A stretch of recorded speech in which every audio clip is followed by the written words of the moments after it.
어느 여름밤, 대학생 지훈은 친구들과 함께 여름방학을 기념하여 해변 근처의 작은 민박집을 예약했다. 5명의 친구들은 즐거운 마음으로 민박집에 도착했다. 그 민박집은 한적한 해안가 마을에 위치해 있었는데 주위에 집이 거의 없고 어둠이 내리면 깊은 정적에 휩싸이는 곳이었다. 첫날은 그야말로 축제 같았다.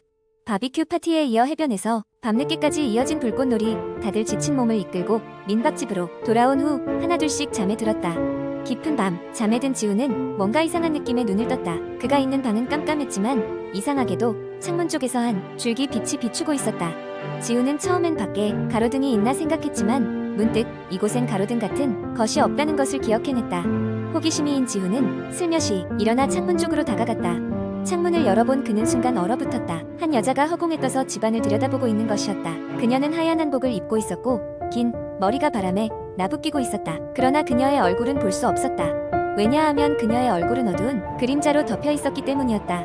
화들짝 놀란 지훈은 급히 커튼을 닫고 침대에 누웠지만 심장이 빠르게 뛰었다. 그는 친구들을 깨울까 고민했지만 자신이 봤던 것이 헛것이길 바랐다. 밤새 번갈아가며 잠에서 깨어나 창문을 확인하던 지훈은 결국 해가 뜰 무렵이 되어야 겨우 잠이 들었다.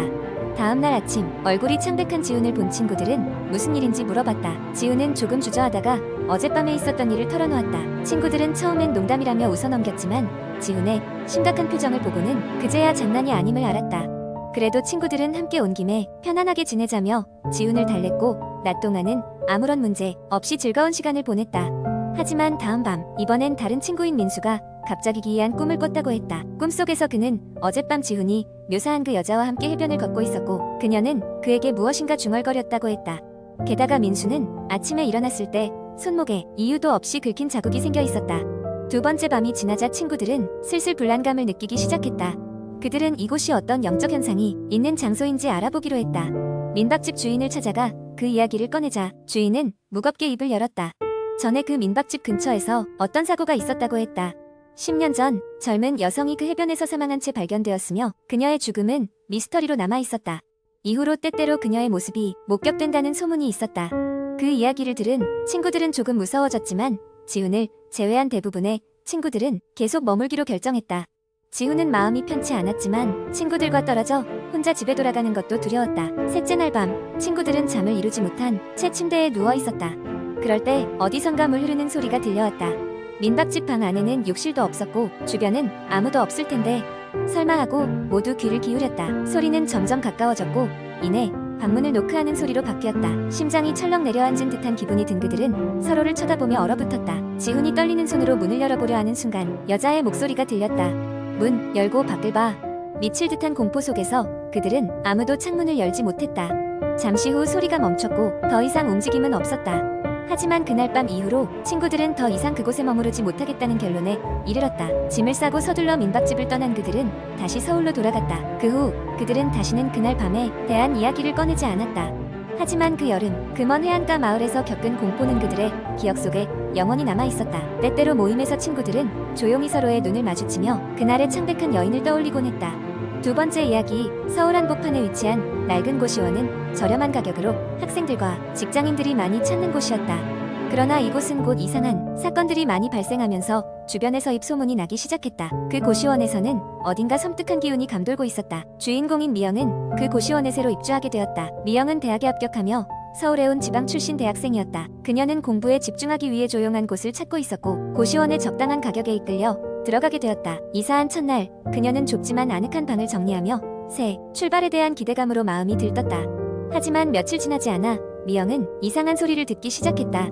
밤이면 복도 끝에서 누군가 걷는 소리가 들렸는데 이를 이상하게 여긴 그녀는 처음에는 누군가 바쁜 일상을 보내고 있을 것이라며 대수롭지 않게 여겼다. 그러나 깊은 밤 모두가 잠든 시간대에도 그 발소리는 멈추지 않았다.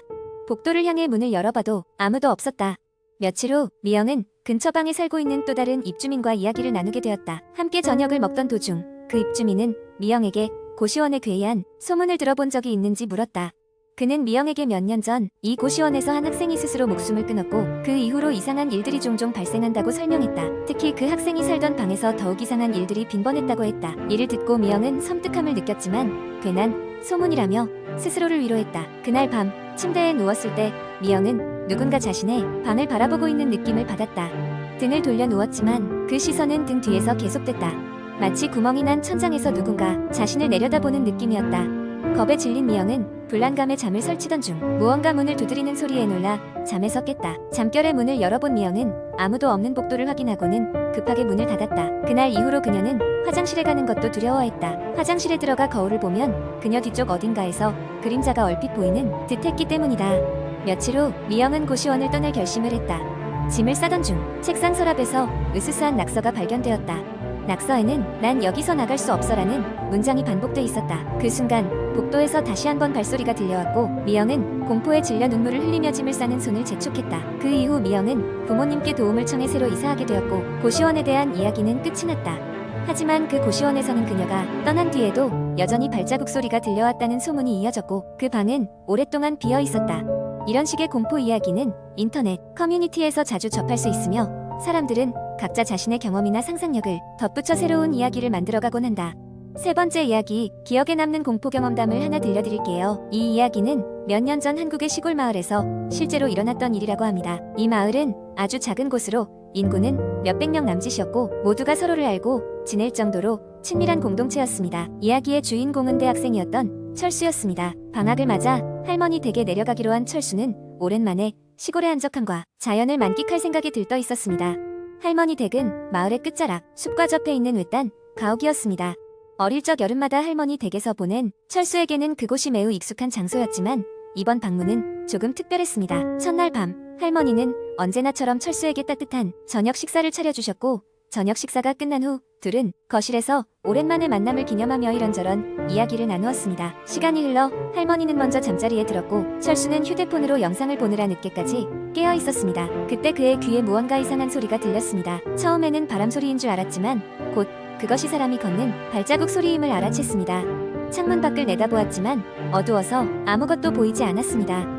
이상한 기분이 들긴 했지만 철수는 조만간 피곤함이 몰려와 잠자리에 들기로 했습니다. 다음 날 철수는 할머니에게 어젯밤 들은 소리에 대해 이야기를 꺼냈습니다.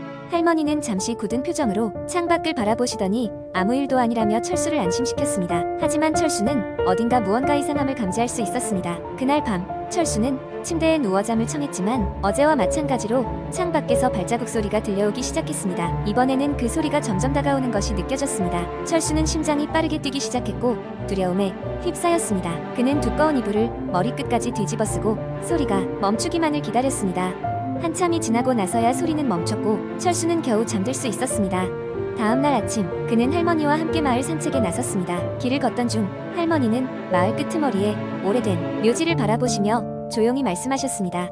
"저기에 네가 모르는 할아버지가 묻혀 계시단다. 아주 오래전 일인데 사람들이 잘 찾지 않는 곳이지."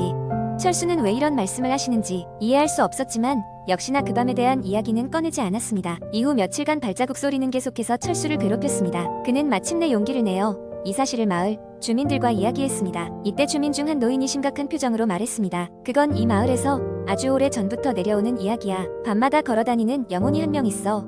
자기 무덤을 잊지 말아달라는 표시로 발자국 소리를 낸다고 하지." 철수는 자기도 모르게 소름이 끼쳤습니다. 그 밤 다시 발자국 소리가 들려오자 그는 두려움을 이겨내고 창문을 활짝 열어 소리가 나는 방향으로 크게 외쳤습니다. "여기 있어요. 당신의 무덤을 잊지 않았어요."